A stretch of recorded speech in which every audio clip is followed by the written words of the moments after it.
Hey guys, so we're going to continue with what Mrs. Cole was talking about earlier this week. Our root word this week is geo, which means world or earth. So that's our goal for this week. If we were in class, we would review a couple of the ones that we already know. One of the first words we're going to look at is called geopolitics.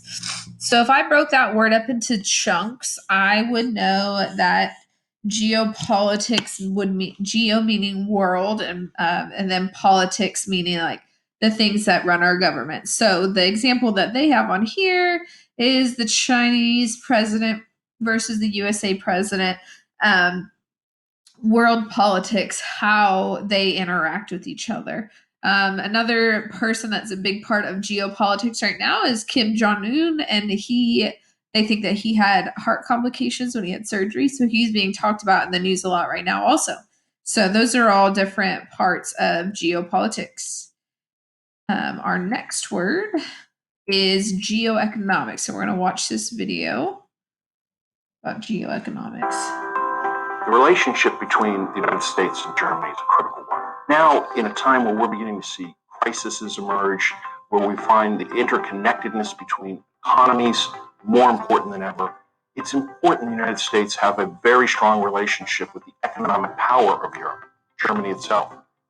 We are putting front and center the idea that when the US government and the German government individually and together try to structure the international economic environment through new rules, new agreements, new or strengthened institutions, we can make sure that the global economic environment works in our favor.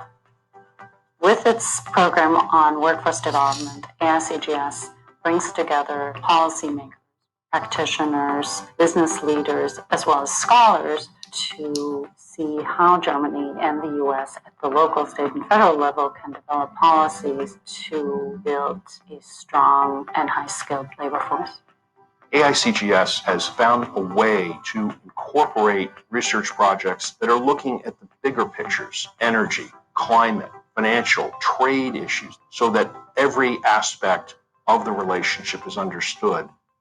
AICGS is looking to build a smarter partnership, to expand the knowledge, the relationships on multiple levels. That's exactly what we need today. So that little video is about geoeconomics, and geoeconomics is, like I said before, if we broke it up into its parts, geo meaning world and economics. So the way the world makes money and how we all work together in order to make money. So this is our next picture. This has two of our roots in it. Obviously, it's going to have our root that we've just talked about, which is geo. And then this is a person who studies the earth. So if we think about what we've already learned in a prefix or a suffix, that we know that means one who studies. We know that ologist is one who studies. So this person is a geologist, someone who studies the earth. When I was in college, I had to take a geology class. It's kind of hard because you have to think about rocks and you have to be able to identify rocks. So, yeah, geologist is someone who studies the earth. And then these little rocks where you have a rock and then you like have a stone inside of it and you break it up, these are called geodes. Geodes. So if we tried to spell it, we would start with our root geo, and then we would think about ode, and we could think about all the ways that we could spell the long O sound. And this one is actually the silent E, so it would be GEODE, no double O, so geode. It is the name of these rocks. So if I was doing this on the outside, it looked like an ordinary rock, but on the inside, the blank was a beautiful crystal. And that's what we were just talking about. If you look on the inside, geode is a beautiful crystal. The way the governments of the world interact is, remember, world politics, so geopolitics. Number 3 says this is how the economics of the area and the world functions. So geoeconomics. And then number 4 says the blank studied the rare rocks and minerals from the remote region of Africa, which remember we just talked about. One who studies the earth or rocks is a geologist. And then there's this article about geothermal energy that we're going to read real quick. So geothermal energy. Thermal is like warm. So some energy that's created by the heat of the earth. So it says, what is geothermal energy? Have you ever wondered? Do you we'll watch this video at the end. Do you look forward to the day when you'll be able to drive your own car? Just think of the freedom. You'll be able to go where you want, whenever you want. Of course, there's one downside to that freedom. You'll have to pay to fill up your gas tank. With the price of gasoline inching upward year after year, you might start thinking more and more about renewable sources of energy. That means things that just renew themselves, not like gas, because when we have gas, it just burns. After all, fossil fuels will one day be gone. Future generations must develop new technologies that will allow them to harness renewable energy sources to be able to continue to fuel our modern lives. You're probably aware of some popular renewable energy sources such as wind and hydroelectric power. Did you realize, though, that there's a source of renewable energy right underneath your feet? What are we talking about? Geothermal energy, of course. Geothermal energy gets its name from the Greek words geo and therme, which means earth and heat. Simply put, geothermal energy is energy in the form of heat inside the earth. Did you realize that there's heat inside the earth? In fact, the further you go inside the earth, the hotter it gets.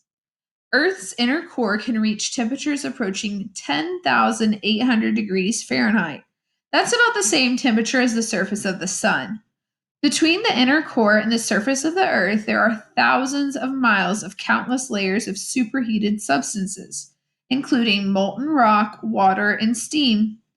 Evidence of geothermal energy can be seen on Earth's surface in many areas.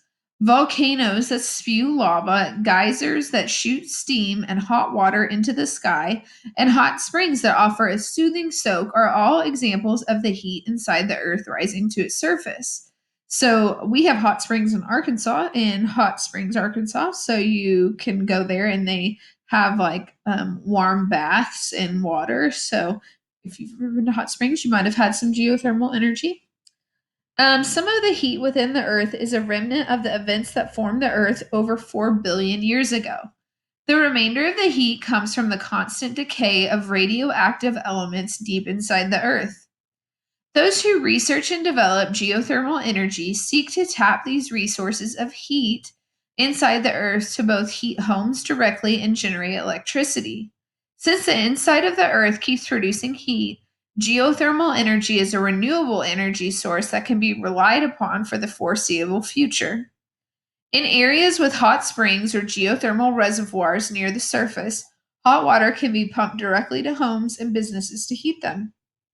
In other areas, geothermal heat pumps circulate water through loops of pipes buried underground where the temperature stays a constant 50 to 60 degrees Fahrenheit all the time. These systems can both heat homes and businesses in the winter and cool them in the summer. Engineers have found ways to pipe steam and hot water from deep underground to geothermal power plants to produce electricity. Compared to other types of energy, geothermal energy is considered to be more efficient, cost-effective, and cleaner than burning fossil fuels. Today, the United States is the world's largest producer of geothermal energy, but experts believe that current production levels are only the tip of the iceberg of what is possible. So I'm going to, we can see, it says try it out. And then it says, if you want to learn more about the ways in which Earth's natural heat can be harnessed to create electricity, you can watch this video to see ways that it can be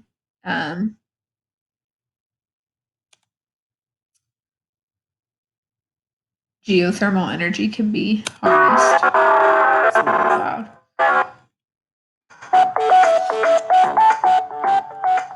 You may have relaxed. relaxed in a natural hot springs pool, or seen the old faithful geyser blasting hot water into the air in Yellowstone National Park. But have you ever thought of where all that heat comes from?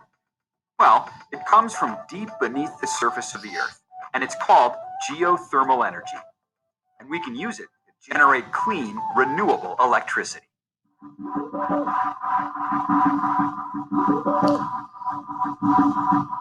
Okay, here's how geothermal works. Heat from the Earth's crust warms water that has seeped into underground reservoirs. In some places, when water becomes hot enough, it can break through the Earth's surface as steam or hot water. This usually happens where the Earth's crust, or plates, meet and shift.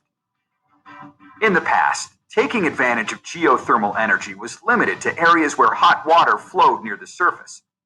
But as geothermal technologies advance, we can leverage even more of these natural, renewable energy sources.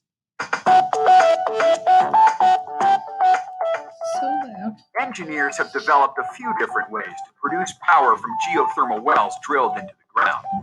Have a look at this.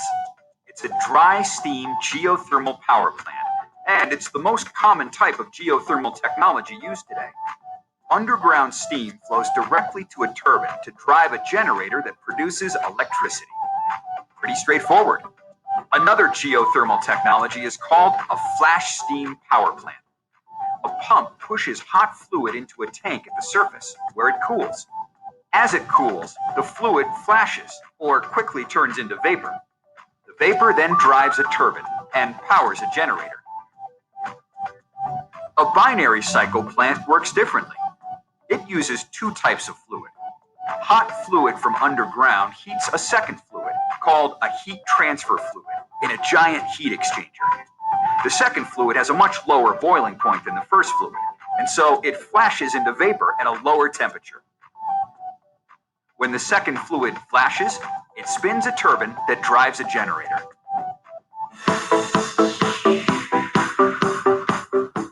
The environmental benefits of this clean, round-the-clock, renewable energy source are substantial.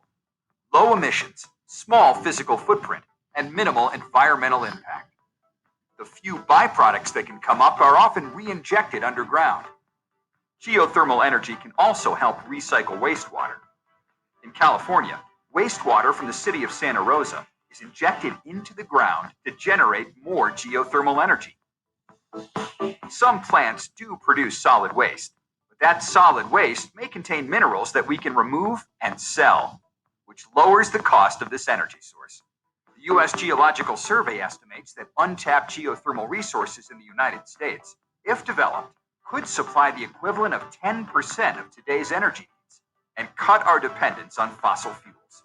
In fact, electricity generated by geothermal energy already provides about 60% of the power along the Northern California coast, from the Golden Gate Bridge to the Oregon state line. Geothermal energy, helping to push America toward energy independence and a clean, renewable way to meet our growing energy demands. So that's just a little quick video about geothermal energy. And then we're going to go back. So this is for day 4 of Geo. So the first one we're going to look at is geoponics. So geoponics are things that grow in the earth. So like this is like bamboo, it looks like up here, and then this looks like maybe a cabbage or something. So plants that grow in the earth. Okay, so I'm going to try and say this word without messing it up. Geocyclic is the way that the earth spins, like the axis that it spins on. So the cycle in which the earth spins. It's kind of hard to say. This one I forgot what the word is for this one. Geocentric. Okay, so that means that the earth is this is the idea that the earth is the center of our universe. And not the sun. So this is just something that some conspiracy theorists have. They think that maybe the earth is actually the center of the universe and then everything moves around the earth, versus what most scientists think, which is that the sun is the center of the universe and then we have planets that orbit the sun. So just some different theories that some different scientists have. And then this one's just kind of funny. They put this book character in here, which you might know as the monkey that follows the man in the yellow hat. This is George, and George travels the world. If we were in school, we would get to play this really cool Four Corners game, but we're not there. So, and then I will share. We're not going to play this because we can't really. I will share our assessment for Geo with you guys. I hope you guys learned something new.